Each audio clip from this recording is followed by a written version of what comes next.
من التاريخ عبرة، وابدأ الرحلة بعبرة، واجعل الإيمان زادك لو سقاك الوقت مرة، لو سقاك الوقت مرة. السلام عليكم ورحمة الله وبركاته. بسم الله الرحمن الرحيم. ومرنا بعد برنامج كيني تصالين التاريخ ذا ومرتين نقوية هاي سهرة وأقبرتين، ولكن خالد ديرو وحانا نكسو سلامي مركز القرى. خالد ساد سعته وحا دالك أنا كوبتي عدالة درادة يا أمانة حمد مركا تاسو صوب بدن كانتي ودك إنه بربرو ليس آمن وايو oo dhibaatooyin badan ay ka timaado xag diin iyo xag dhaqaalaha iyo xag wadan bale. marka maxay kula tahay in dadka dhibaatooyinkaas looga bixi karo oo u daawo ah dadkii hore iyo salafkii hadii la fiiriyo iyo saxaabadii iyo dadkii badbaadi oo diinta raacay. بسم الله الرحمن الرحيم. الحمد لله رب العالمين، والصلاة والسلام على نبينا محمد وعلى آله وصحبه أجمعين. أما بعد، waxaan mar labaad iyo saddexaad u mahadcelinayaa markaz القرى. وإله سبحانه وتعالى ليهي إن الله يأمركم أن تؤدوا الأمانات إلى أهلها وإذا حكمتم بين الناس أن تحكموا بالعدل إن الله نعم ما يعظكم به إن الله كان سميعا بصيرا.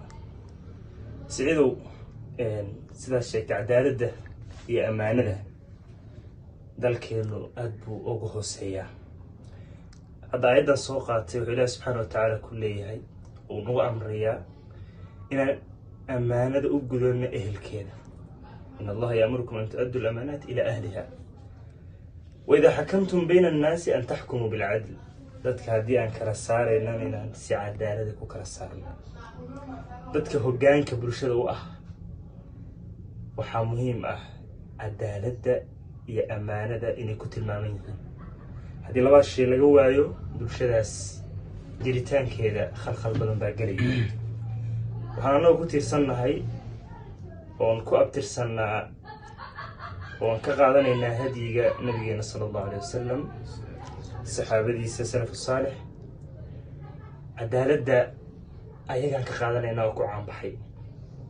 haddaan wax yar fiirino salafkii khulaafadii muslimiinta soo maray waxaa ka mid ahaa nin la oran jiray cumar ibn cabdilcaziis.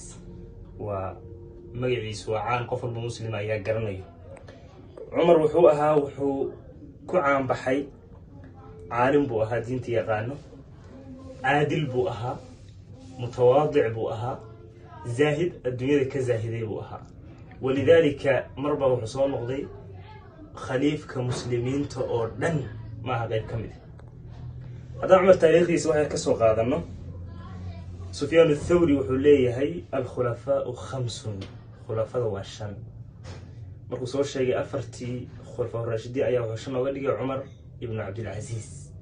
muxuu ku gaaray asagoo khulafadii iyo asaga ay u dhaxayaan intaas oo amiir in shan looga dhigo? muxuu ku gaaray? Umar wuxuu ku dhashay meesha la yiraahdo Xulwaan oo aabihiis uu waali ka ahaa mar. taariikhdu markay ahayd 63 hijri. Umar hooyadii waxaa la oran jiray ليلى بنت عاصم بن عمر بن الخطاب، وأها ويلو لعمر بن الخطاب رضي الله عنه. هويدي لفتر كذا تاريخ أيدي هويدي للشيء عمر بن الخطاب كلكو خليفة كأها يأصقوا هذين وريقة يحافظها مدينة أيو وحاوي وحو مقلي قبري هويدي والهالله وهو يدو أي ليدهي أعد اللبن وخلطيه بالماء وخذيه إلى السوق لنبيعه برفق وفير.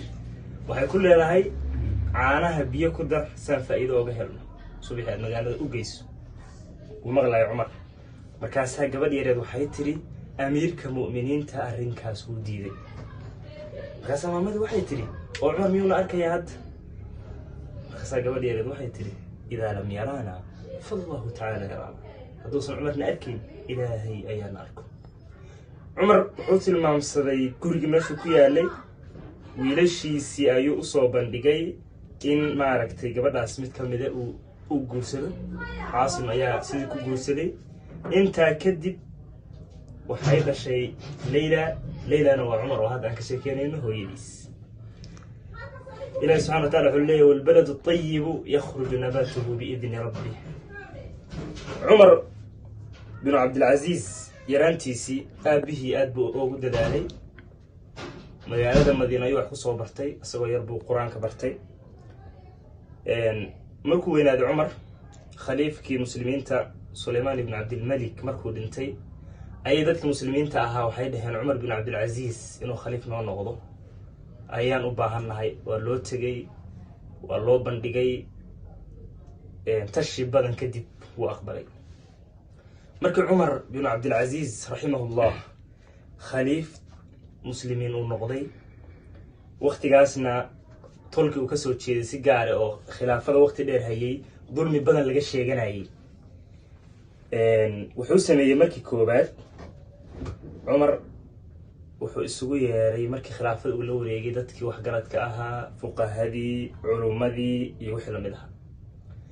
dadkii ugu yeeray waxaa ka mid ahaa saalim bin cabdillaahi bin cumar bin khadaab oo isaga abti ugu aadan.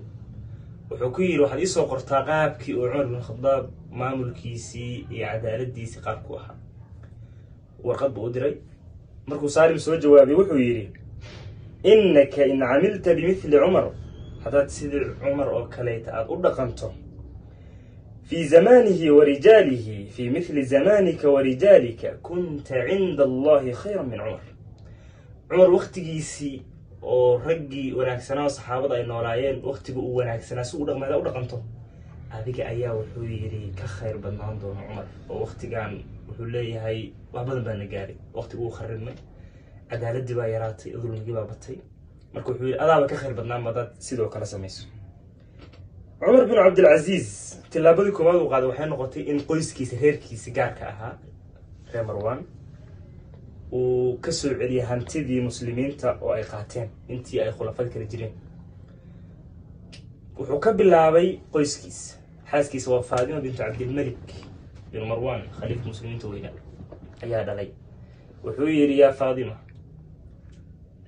dahabkan iyo adduunkan aada haysato muslimiinta iskale, laba mid soo gal, mid saddexaad ma jirto. inaad aniga i doorato ood isaga tagto xoolahan aad baytulmaal aad ku shugto, iyo inaad xoolahaada u go-do on ku furo. hadda ayadana zawja saalixa bay ahayd, zawjkeeda ayay dooratay, xoolihiina waxay ku shubtay bangiga. waxyaaba cajiibka oo cadaaladda iyo xoolaha muslimiintu u xifdiyey ka mid ahaa cumar bin cabdilcaziiz. maalin maalmaha ka mid ah waxaa la sheegaa tufaax lasoo aruuriyey oo zakawaadka muslimiinta ka mid ahaa oo fuqaradii weli aan loo qaybin, ayaa wiil yar uu dhalay ayaa la cararay hal miro tufaax. intuu ka daba tegay buu kasoo qaaday. anugu yaraaba ooyay, hooyadiibuu u tegay. markaasuu waxay ku tiri wiilka maxaa tufaax ooga qaatay. markaasaa wuxuu yidhi inta aniga aakharaan ooyi lahaa ha isku ooya kan yarka hadda adduunka ku ooy waxba maahan. waxaa kaleeto oo cumar bin cabdilcaziiz raximah llahu tacaala la sheegaa oo ka mid ah waxyaabihiisii cajiibka ahaa, wulaadii ayuu sidoo kaleeta gaarsiiyey cadaaladda iyo inay xoolaha muslimiinta dhowraan. nin ka mide raggii maamulayay gobolada ayaa wuxuu usoo diray warqad uu leeyahay magaaladii way naga dayacantay, waxaan u baahanahay mashaariica magaaladii ku horumarino, noo soo dir maal. warqad buu u celiyo wuxuu ku yidhi waxaad ku horumarisaa ood ku qurxisaa cadaaladda iyo ammaanada. diinta ilaahay haddaad wuxuu yidhi ku dhaqdo ayadaaba iska qurxanaanbu waxaan kaleeto ood maaragtay ka raadinayso iska daa.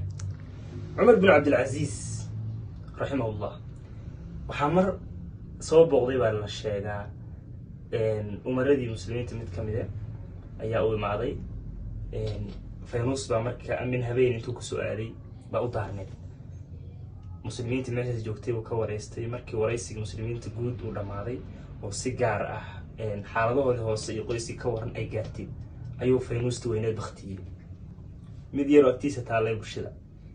markaasuu ninkii wuxuu yidhi tanaaba leer badneed maxaad nooga damisay. markaasaa wuxuu yidhi middaan muslimiinta ودن جود مسلمين إسكان إذا لك ما متينا مربوح يقول دن تجود كهذا كذا ما كان كبوا جنون لما يني دوين عن إسكد من المدة ما دام أنا لحي سلوك له وقت جايو ساسو كريتو أو أحامد إلهيو دي قف كمرك وشقينا يدولد حرية إسدي ساعة وشقيه وحلا 100 ساعة مارين باو حالة شيء الشقة يكون داراتي هبين كل جاري ninka marka xoghayaha u ahaa ayaa maaragtay yiri waan ku daalnay bari amaan si dhameystirnaa bari marka wuxuu yiri Umar hadii aan midi bari noo taalay midaan ku sii darno ay soo sii badnaanayso marka halkaas waxaad ka fahmaysaa salafu saalix sida ahaayeen waa cadaaladda iyo hantida muslimiinta ay u dhowri jireen annagu marka waxa weeye meesha uu ka baqtiinaayo faynuusti danta guud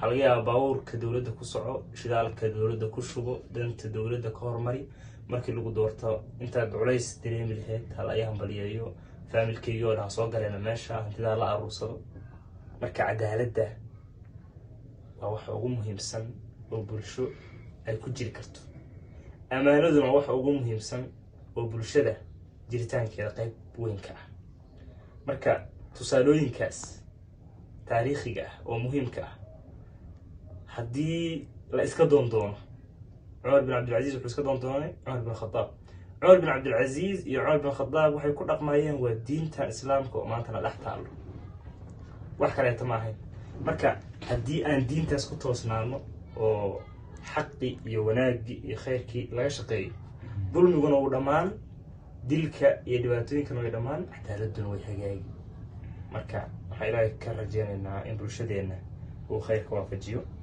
وناجنا ونبو إصلاحي لحدنا السلام عليكم ورحمة الله وبركاته خذ من التاريخ عبرة وابدأ الرحلة بعبرة